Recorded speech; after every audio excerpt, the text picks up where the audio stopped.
ठीक आहे, आपण आता काय चेंजेस केले ते तुम्हाला मी सांगतो. ओके, आपण मी मध्ये एक नॉर्मल हँडल बार टाकला होता थोडं कम्फर्टसाठी.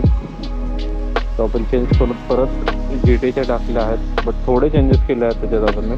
तुम्ही जर हे बघाल, हे नॉर्मल गाडीसोबत येतं ते सिल्वर कलरमध्ये येतं हे, प्लस हे. ओके, सो ते मी ब्लॅक करून घेतलं आणि मग ते बसवलं आणि पोझिशन थोडी डाऊन केली आहे.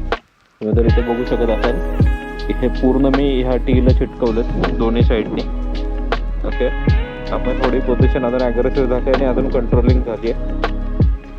अजून चेंज जर तुम्ही बघत असाल तर मी ज्यावेळी नॉर्मल हँडल बार बसवलं लेटर सप्ताह, त्यावेळेस मी हा टी चेंज केला होता आणि त्या टी सोबत हे अटॅचमेंट येते नॉर्मल हँडल बारला होता. तुम्ही जर तर मी हे काय काढलेलं नाही आहे.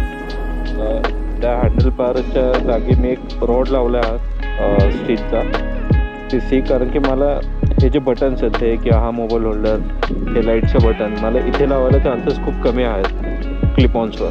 तर मग हे मी ह्या पर्पजसाठी लावलं की मला मोबाईल माउंट करता येईल. इथे हा स्विच एक आला आहे, अजून 1-2 लाईट्स लावल्या किंवा अजून 1-2 स्विचेस लावायचे असतील तर त्याचा उपयोग होईल.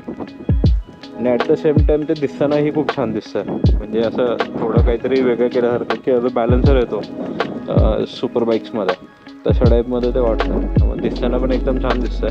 सो तुम्हाला कसं वाटलं हा लुक मला नक्की सांगा. थोडे मी सिनेमॅटिक्स पण काढले त्याचं, ते सिनेमॅटिक्स पण बघून घ्या, कसे वाटतं ते सांगा नक्की.